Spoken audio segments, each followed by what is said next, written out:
G'day everyone, my name's Leigh and I'm a professional poker player from Melbourne, Australia. About a year ago, I started an online poker vlog on YouTube to track my progress as a professional poker player. I started off as a live 2-5 grinder, but because of coronavirus forcing the casinos to shut down, I made the transition over to online poker earlier this year. At the moment, I'm grinding 100 NL and 9-handed games. In my previous vlog, I talked about how with gyms reopening in Victoria and me going hard as hell with my training, it did cost me a lot of energy throughout the day, and I really didn't have enough focus left or energy to focus when it came time to play poker. So I decreased the amount of daily hands I was aiming to hit and just focused on playing my best game for as long as I could. And I do think I have a solution to this issue with my energy levels. I don't think I'm eating enough. If you're going really hard at the gym, you should be eating a bunch of extra calories because your body will need it to function, and I'm just not eating enough at the moment. So I have started to incorporate a fourth meal during the day, which will not only help my energy levels but will probably help me put on a bit of size, which is the goal. So that's definitely going to improve my game going forward. In today's session, still didn't quite get over the 1500, but I am optimistic that I will be able to reach back up to those levels pretty soon. So with all of that out of the way, we've got a super interesting session to go over today. So let's not waste any more time and get into it. Okay, here's the session we're going to cover from today. As you can see, I did get in a total of 1,029 hands, which isn't quite up to the 1,500 hand goal I used to get all the time. But I do like that I've played more hands today than I did in my previous vlog, and showing even a slight bit of improvement, I'll definitely take it. For my efforts, I did end up winning 25 cents, which is by far the most break-even session I've ever had in the history of the vlog, maybe ever, half of a small blind. I mean, it is what it is in terms of having a break-even session. It's just funny that it is such a small win. We're not really here to focus on the results. We're more so here to focus on my quality of play, and we've got the most interesting hand histories from this session to go over to really paint that picture of how I played. So let's get into those. Okay, first hand up, and what a way to start a session with my favourite hand in all of poker, pocket aces. The action gets to a loose aggressive +2 player. They go ahead and open it up to 4, which we're absolutely loving. Massive open when we have our favourite hand. So when the action gets to me, easiest decision in the world to go ahead and 3-bet. I make it 12, then the action gets back to the loose aggressive player, and they throw in the call. So heads up to a flop of King, Jack, Rainbow. The loose aggressive player checks it over to me, and I decide to put in a C-bet here. I think my opponent's going to have a lot of pocket pairs in their range. Pretty much all of the pocket pairs. I honestly think a loose aggressive opponent's probably opening pocket 2s in early position. If I downsize my bet, I can get floated by all of those hands. Plus, my opponent can have a Queen Jack, Ace Jack, Jack 10, maybe even Jack 9. So I want to get value from those hands, as well as draws like Queen 10 and Ace 10. So I go ahead and bet 7.5. And then my opponent goes ahead and check raises to 15. So we'll min-click check raise.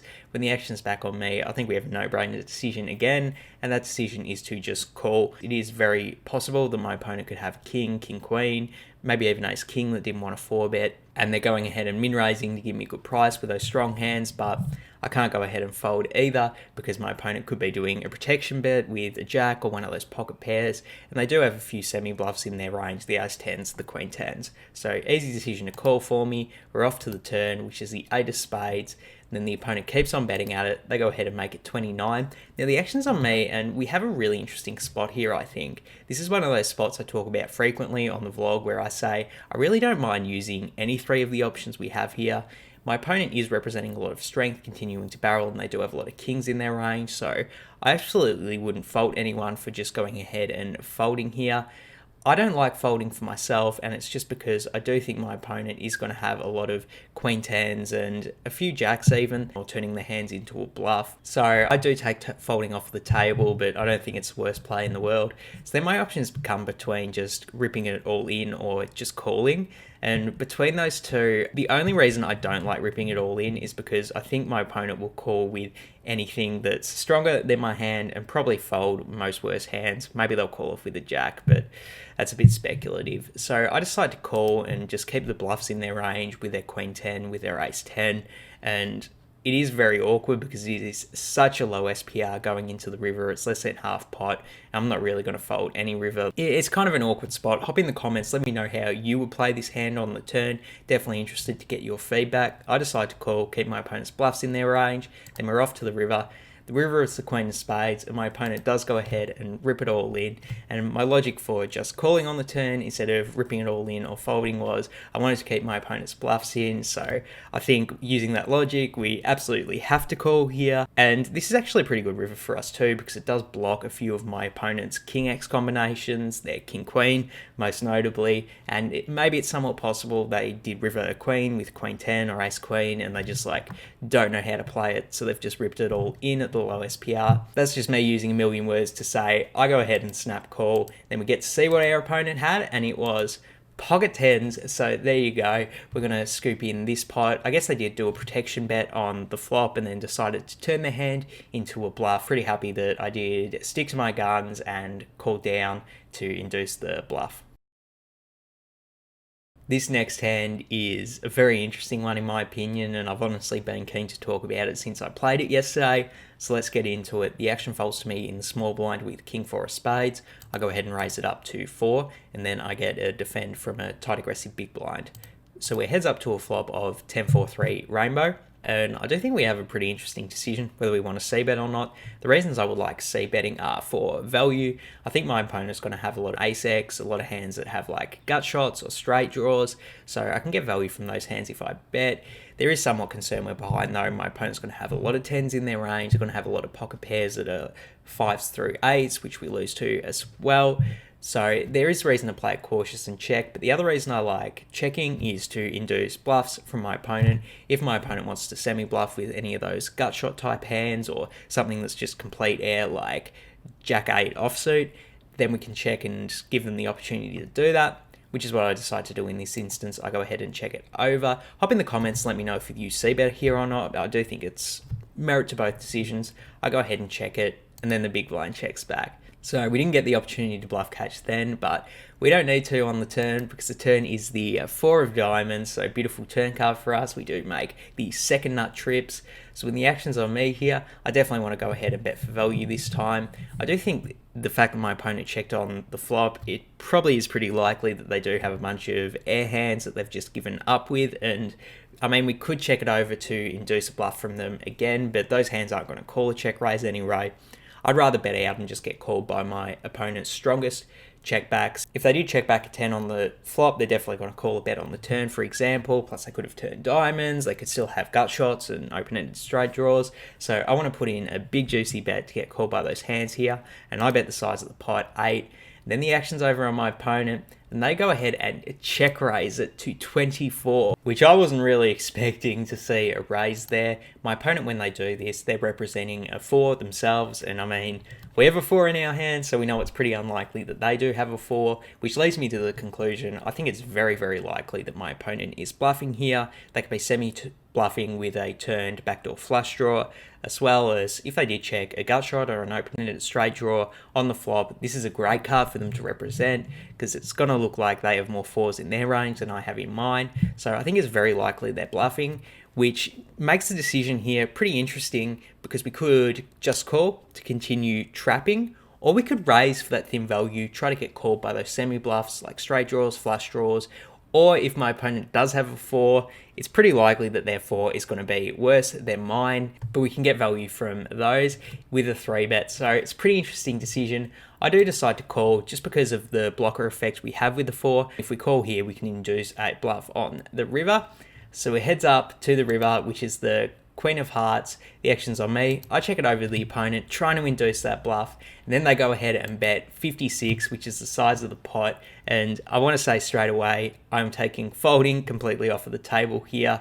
I do think my opponent is very polarized here in that they either have one of those bluffs we talked about, or they have a 4 themselves. If they did backdoor a queen, you know, they had like Queen Jack of diamonds, for example, I really don't think they go for a pot size bet for value. So my decision comes between calling or going all in for value, and I think it just comes down to purely the amount of combinations of 4 my opponent can have and whether I beat those or not. I think it's very likely my opponent's going to have all the ace-4 offsuit combos, which there's only 4 of with so many blockers out there. So we lose to those. We also do lose to some checks back pocket 3s, 4-3 as well. If they have 4-3, it'd have to be the offsuit combo, so that's pretty unlikely. So we really don't lose to a whole lot, which kind of makes me really like going all in for value. We're just trying to get value from a worse 4. In game, I think I make a pretty silly mistake, and I do decide to just call. My thinking at the time was, I check to induce a bluff. The chances that I get a check raise paid off here are pretty unlikely because I'm pretty sure my opponent's bluffing, but I think that's a bit silly. I probably can get a bit of value if my opponent does somehow have a 4. In game, I make the mistake. I just call instead of ripping it all in, and then we do get to see what the opponent had, and it was ace-jack offsuit, so pretty big airball. My instincts were that they were bluffing this river and that I wouldn't have got a check raise paid off, and clearly they wouldn't have called with that hand. So in terms of results, not raising didn't really make a difference. I do think in the long run though, my opponent's going to have more random 4x hands than the ace-4, so I probably can rip it all in for thin value there. Next up, we have Queen 7 of hearts in the cutoff. I go ahead and raise it up to 3. Then the action gets to a loose aggressive small blind. They go ahead and 3-bet it to 9. When the action's back on me, already, I think this is a pretty awkward spot because we do have one of the weakest hands that we are going to open from the cutoff, which makes me want to fold. Having said that though, my opponent 3-bets so small out of position, and we are over 160 big blinds effective, that I kind of want to call just because I am getting such a good price in position to play the hand against a loose aggressive opponent. So I do decide to throw in the call there with a hand this week. I wouldn't fault people for folding. You are kind of giving money to a stronger range of hands here, but I think getting such a good price, calling probably is a better play. So we go heads up to a flop, which is 5-4 deuce with 2 hearts. So we do flop a flush draw. Then my opponent goes ahead and checks it over to me here, and I think this is a great spot for me to start semi-bluffing. We have a bunch of equity with our flush draw and 2 overcards, and I think my opponent's going to have a lot of ace-x hands in their range. They might trap with a few overpairs that they play as a check, but mostly I think we're against ace-x hands that we want to start putting pressure against now. So I go ahead and bet 13, and then my opponent calls. So we're heads up to the turn, which is the Queen of Clubs. Pretty interesting turn card. We do make a pair. Then my opponent checks it over to me again.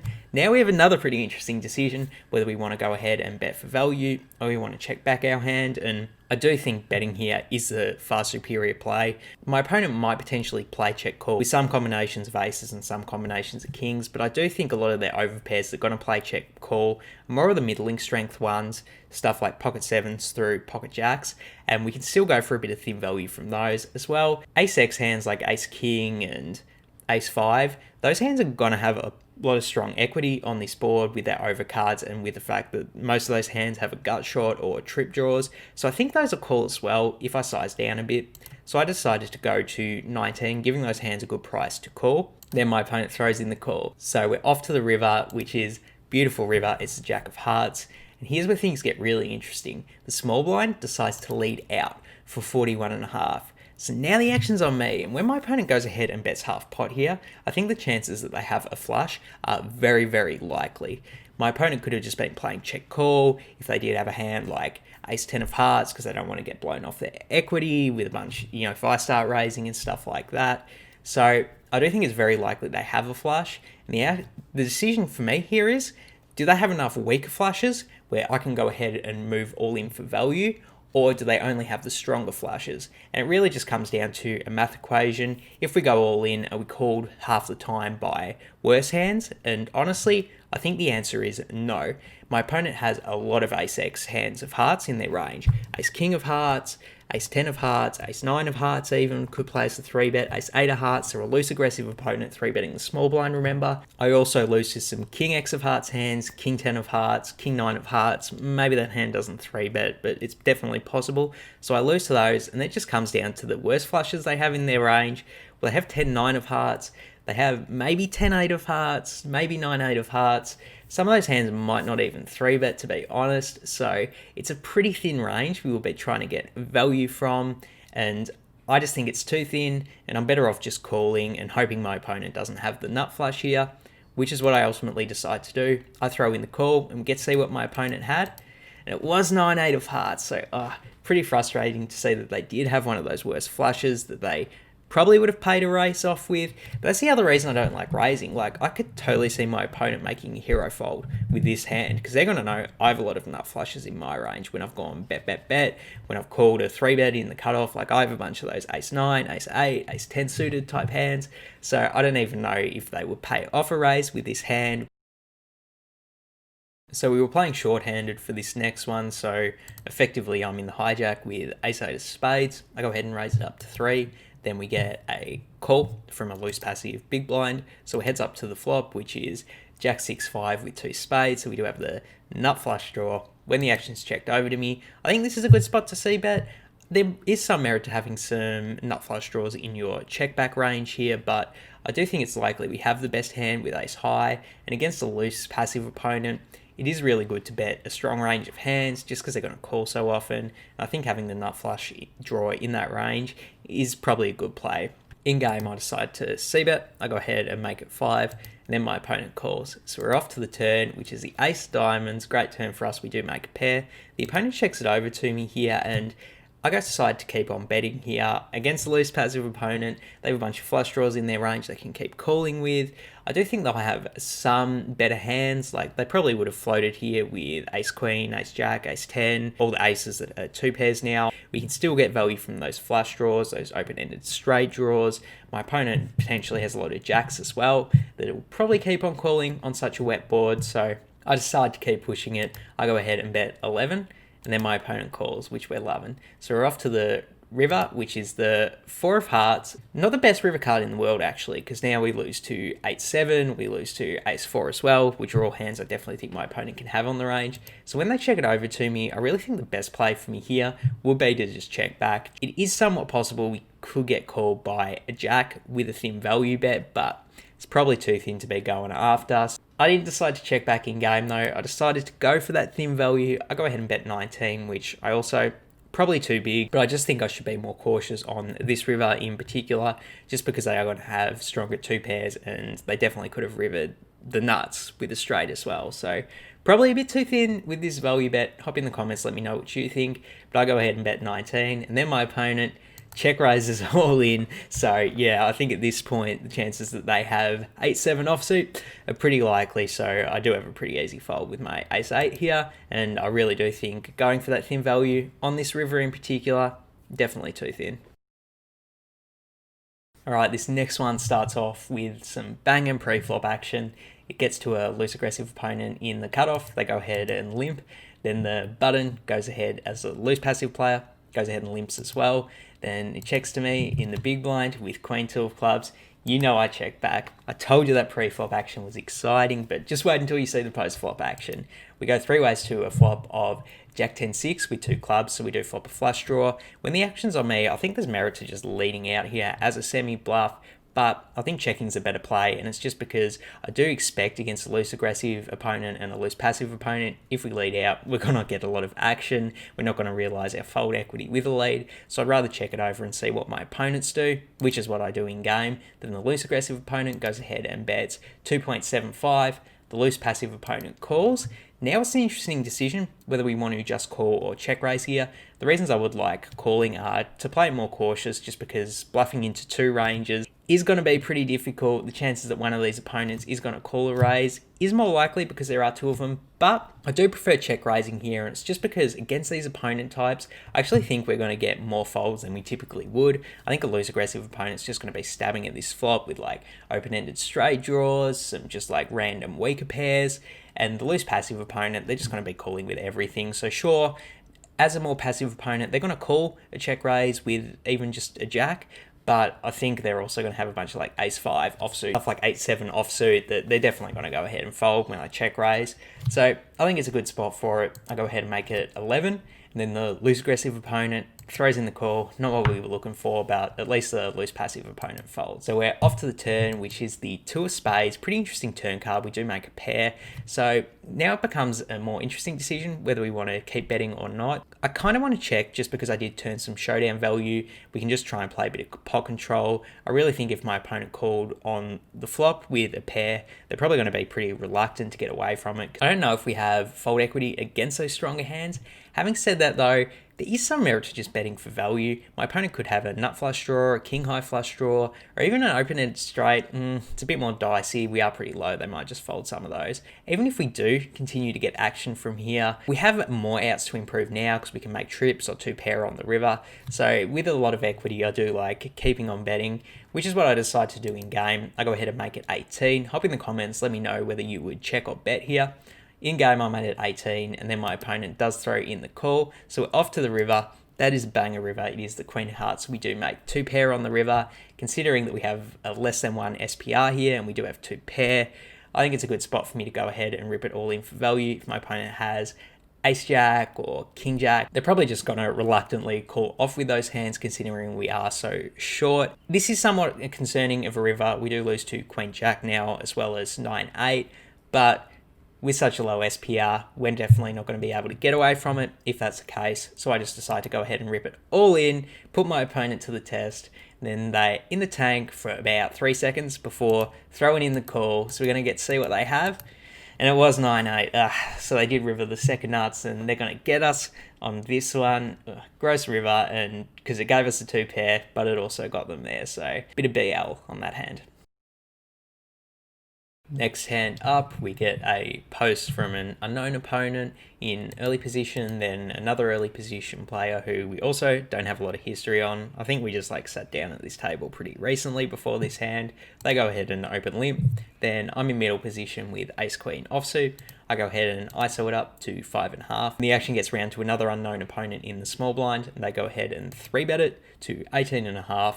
The action gets back to me here, and I do think there is some merit to just going ahead and folding pre-flop. If this is a tight opponent, they're probably going to have a stronger range of hands than our ace-queen. A lot of hands like pocket jacks plus, ace-king, maybe with a few bluffs mixed in there, but I mean, some opponents don't even 3-bet bluff at the 100 NL level. I do think there is some merit to folding, but against an unknown opponent, they could be getting way out of line here, and to give up one of the strongest hands we're going to have might be a mistake. So I do decide to throw in the call, and then we get to see a flop, which is pretty banger flop for us. Queen 7-3 with 2 diamonds.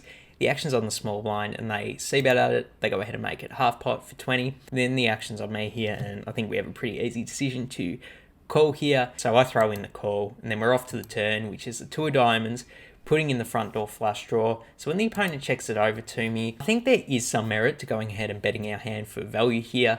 My opponent could have a hand like pocket jacks or pocket tens with a diamond, which we can get value from, but I do think it's a bit too thin. My opponent can still have kings or aces, which check this turn to play a bit of pot control, and they could have done it to induce a bluff. So with all of that considered, I think it's a good spot to check back. Then we're off to the river, which is the 8 of spades. The action's on the small blind, and they go ahead and rip it all in. So now the action's on me, and our opponent's putting us to the test, and we have a decision to make for stacks. Reasons I would like calling here are if my opponent was using a 3-bet bluff hand, something like ace-5 suited, pre-flop, they definitely could have seen my check on the turn as weakness, now they're just deciding to go for it. But the reasons I kind of prefer folding are because my opponent is going to have pretty much all of the combinations of aces and kings still in their range. I think most opponents at the 100 NL level are just going to check those on a turn like this to induce bluffs, to play a bit of pot control when the front door flush does get in. So I think they have all of those hands in their range. And if they were looking to bluff in this spot, I really don't think they would have checked the turn. So say they 3-bet ace-5 of hearts, for example, right, as a 3-bet bluff hand. I really think that hand's just going to rip it all in on the turn. When they turn a gut shot, they turn more equity, right? And a flush is going to be a scare card for a lot of my queen X hands, for a lot of my pocket jacks, pocket tens in my range. I just think that they would have taken all of their bluff opportunities on the turn. So when they do check the turn, I think it's indicative of showdown value, and I think it's going to be aces or kings most of the times. Some are possible we're chopping with the ace-queen, but I think the aces and king combinations are more likely. So I go ahead and fold here. I am happy with this decision, and I think against this player pool, this is the right decision. I'm sure I'm going to get roasted for betting a massive nit in the comments, so hop down there and give it to me.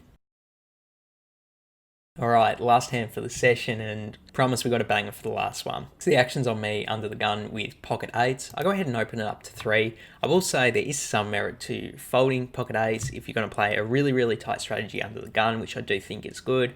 I just think pocket eights is probably strong enough to still open, even with the tighter strategy. I could be talked out of it though. So I go ahead and open it up to 3. Then the action gets to a tight aggressive middle position player. They throw in the call. Then another tight button. They throw in the call. A loose small blind calls. And then a tight passive big blind calls as well. So we go super multi-way to a flop of 10, 8, 5 with 2 hearts. So banger flop for us. We do flop middle set. When the action checks over to me here, I do think there's some merit to checking to mix in a check raise with a hand this strong. I would prefer doing it if there were more loose aggressive opponents in the pot. It's sort of more tight plays and passive plays, so I think it's a great spot to go ahead and bet for value. We are going to look super strong here, betting into so many people. It is what it is though. I go ahead and make it 12. And here's where things in the hand get absolutely insane. He actually gets to the tight aggressive middle position player, and they go ahead and rip it all in for 209. What? That is absolutely crazy. We have middle set here, so when the action gets back to me, pretty easy decision to snap call it off with a hand this strong. I think it's very likely my opponent could be doing this with a combo draw, or the nut flush draw, or even pocket 5s, which we beat. Or they could just be going completely crazy with some type of bluff. It's just very unconventional to see a bet this large so early on in the hand, but easier snap call with pocket 8s here.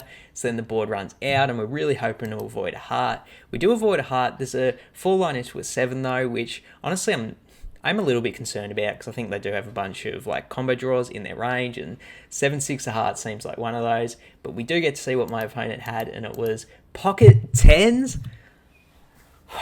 Pretty sick call there, set over set, and somehow they got us for maximum value on the flop. Poker's a sick game sometimes. So there you go, those were the most interesting hands we played across the session. In terms of my gameplay grade, I'm going to give myself a B+ today. I do really like most of the decisions I made in the hands across today, and I do think I made a bunch of EV in terms of the way I played. Can't quite go to that A grade level when I'm still not playing the 1.5k hands, as well as I did have a few mistakes in the session. Probably missed a bit of EV by not raising the King 4 suited on the river in particular. Seems like a pretty big mistake. It also seems like something I did with more of a nitty mindset, which is pretty concerning. So really can't go to that A grade level yet with the lower volume and with a few mistakes, but not going to punish myself too well. I do think if I played this well for the majority of my sessions, I would be having a lot of success as a poker player. So landing on a B+ does feel fair. That's going to wrap it up for today. Thank you so much for sticking all the way to the end of the video. That really helps channel's analytics, and I do appreciate it. Something else I'd really appreciate is if you hit that subscribe button. A bunch of new people have subscribed to the channel recently, and I really do appreciate it. So if you haven't already, come on, join the family, hit the button. Also, make sure you hit the thumbs up button and leave a comment. Give me your opinion on these hands. I'm sure you think I made a lot of mistakes, and I'm an adult. I can take the criticism. Hop in the comments and give it to me. For now, I'm out of here. Peace.